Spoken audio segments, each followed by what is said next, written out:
What's up, everybody? Thanks for joining me today.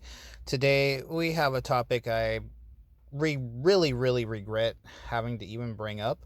But today, we're going to discuss the end of the hobby of retail sports and Pokemon cards. Sad day today. Went into my Target and they had the dreaded sign out saying that the 14th they will no longer be carrying sports or Pokemon cards. Didn't say anything about NHL cards or Magic cards, but no longer Pokemon or basketball, baseball, and football. All the stuff that I collect really sucks. Kind of just wondering what's going to happen now. At first, I was under the assumption, because I had seen the signs going around online, uh, I was under the assumption that it was just going to be some stores, kind of more at like manager's discretion. Maybe stores that have had issues. I didn't really want to believe it was going to be mine, but it is. I asked the workers when I was in there if, just to be clear, if they knew that they were still going to have a drop this Friday or they were just done because the 14th is on a Friday, and they weren't quite too sure. So hopefully we get at least one more week, but who knows? We might be done already. But anyways, yeah, I would actually I would really, for this video, like a lot of feedback in the comment section if you guys could. I'd really appreciate it. I just want to get everybody's take on this.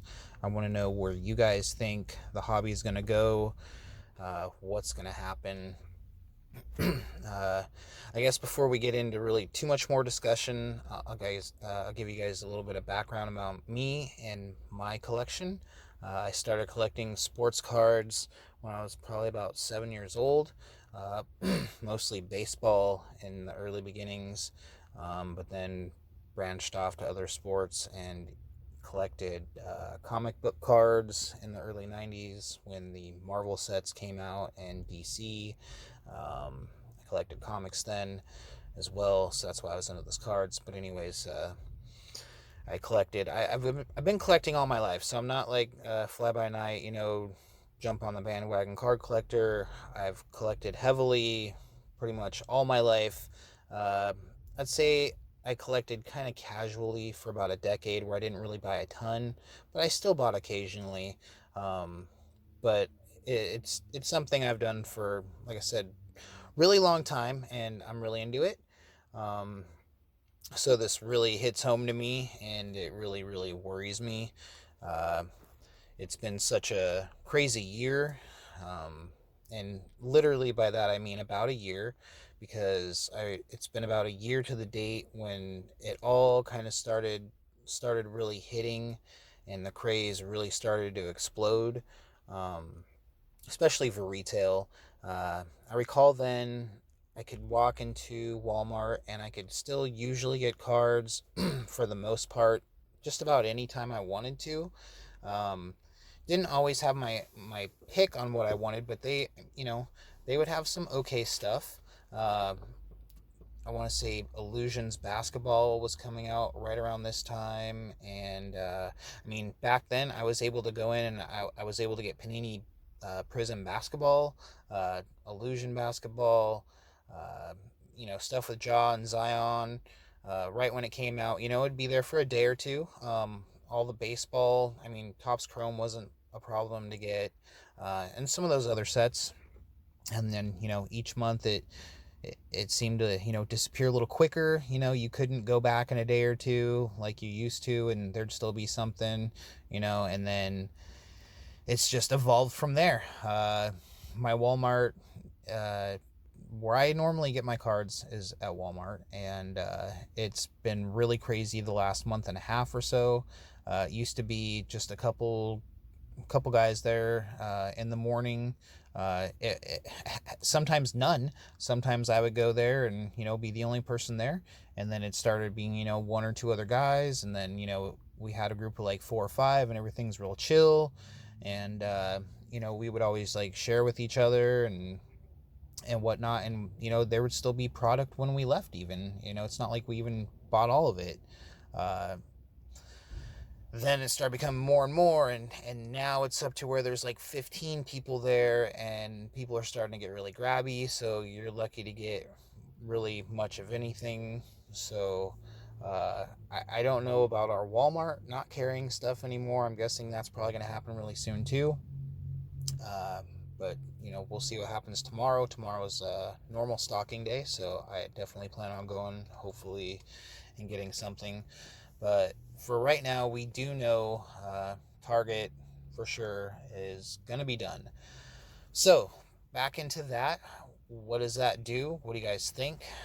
Does that drive the hobby more crazy? I mean, obviously it's going to.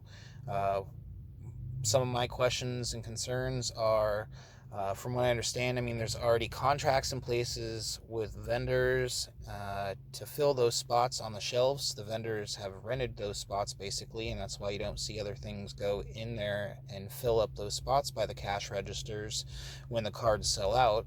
And that's like kind of prime real estate to sell items. But Target's not allowed to put other stuff. Same with Walmart. It's not allowed to really put other items there because that's reserved for the cards. The vendors have that rented out. So I'm kind of curious how that works out with their contracts. Like, do they terminate the contracts? Do they, I don't know. Uh, I'm not sure what happens with that. Where do the other cards go? Where do all the cards go? I'm wondering, like, do all those cards just, are they going to sell them online now? So if that's the case, do pretty much just bots win out now? Are they going to limit it one per item online to try to combat that? Like, I mean, I guess only time's going to tell. Uh,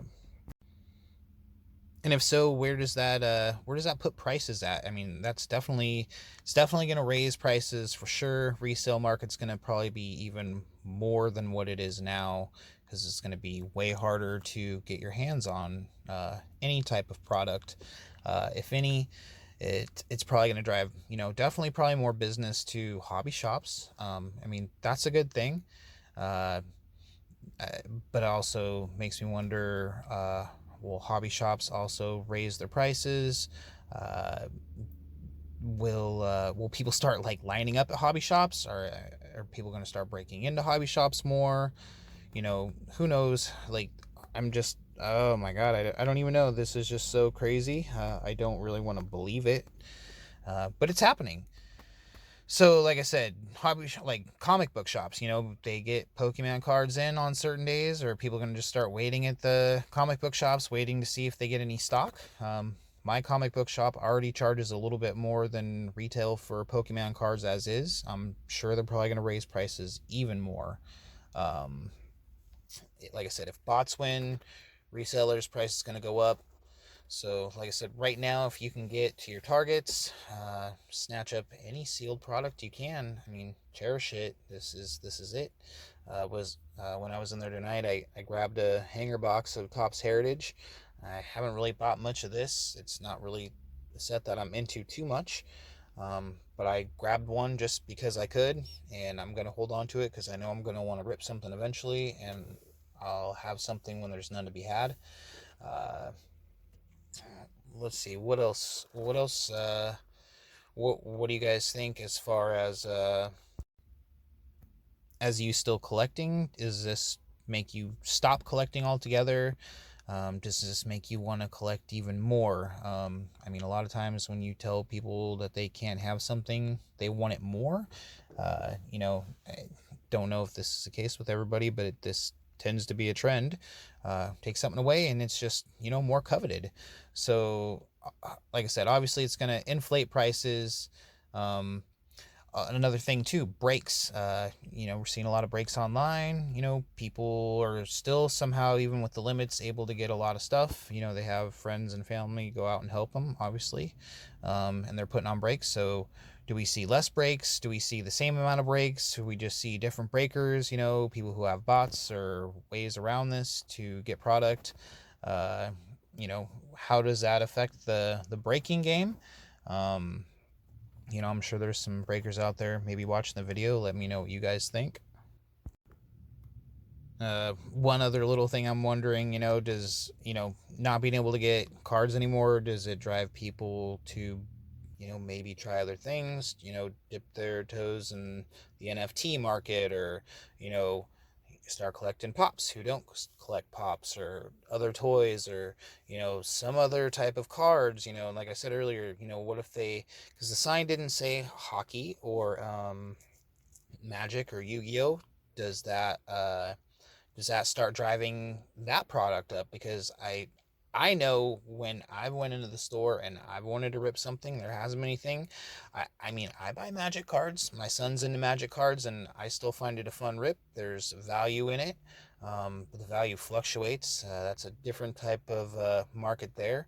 Um, but I mean, I enjoy opening it, and I pretty much just give the cards to him anyway because he plays the game, and it's just fun. So definitely, like I said, I buy Magic when there's nothing else to open, and I have a feeling, people who love to rip stuff are gonna start, broadening their horizons, and maybe opening that stuff. I haven't seen any Garbage Pail Kids on the shelves in a while, but I'm sure they're going to be back on the shelf when the next series gets made. So, do people start buying Garbage Pail Kids? I mean, I would guess so, because I've noticed people been buying Garbage Pail Kids this last year already. And a year ago, those sat on the shelves. Like, nobody bought Garbage Pail Kids, like, really, that I know of. And well, maybe a little more than a year ago, because they were starting to sell around then, but I'll say like 2 years ago. Uh, like I said, pretty much all my life I've been able to go into any retail store that carries cards, Walmart, Target. I mean, Toys R Us back in the day. I used to love going to Toys R Us. I used to love getting the multi-pack of cards. You could get a box for $20 and it would have 10 to 14 packs assorted in there. And I mean, those were like my favorite things to open. And sometimes they would have a bonus card, or, a bonus pack or bonus something in them. And yeah, those were awesome. Like, one of my favorite ones I remember getting was from Toys R Us. And I remember it had a bonus graded card in it, and I got a PSA 9 Albert Pujols. I believe it was a 2001 Fleer Authority rookie, and it was like a serial numbered graded rookie card, and like that alone like was just an awesome card. And like I said, just the selection, you could pretty much go in there and pick up whatever. Another actually, here's another purchase I made. I just kind of want to bring up. It's probably been a little more than a year, but like, I started investing heavily into Russell Wilson cards way before last season started, and it was right when his cards started going up, and I was mainly after rookies. And I remember finding a lot of Bowman retail packs, like rack packs, and it had like 3 sections on them, I believed, and or two maybe. Um, they were rack packs, I believe, from like Target or something, and they had like it was like a Bowman exclusive. You can get like a couple different like color variations. But anyways, had the Russell Wilson rookie in there, and I found a really cool deal. I found a seller online and actually worked out a deal because he had a bundle of them, and I bought like, oh man, I want to say I got like 75 of these packs, and I mean, I just wanted to get a couple of them out of there, and I figured it wouldn't be too hard to pull a few. And I wanted to hold on to a bunch sealed. Well, I ended up opening all of them, and I think I only got like one rookie card of his in there. I was pretty bummed, but now, like, I mean, I want to say price per pack I got those was literally like $3 or something. Like, I didn't spend that much on them. Um, God, maybe it was like even cheaper than that. I don't know. I just remember getting a score deal, and now those things are like $15 to $20 a pack, like minimum. And it's just like, it blows my mind. Like, the whole thing blows my mind. Uh, like I said, I'm mainly just concerned on what you guys think. Let me know in the comments, please. And we'll probably have another update here soon. Like I said, for now, as far as I know, there's a small possibility my target might have something. Maybe not. Signs point to no. Like I said, go out, grab what you can, guys. Good luck, and brace yourselves. You think it's been a bumpy ride already? It's about to get really, really crazy. So happy hunting, you guys, and take care. We'll see you in the next video.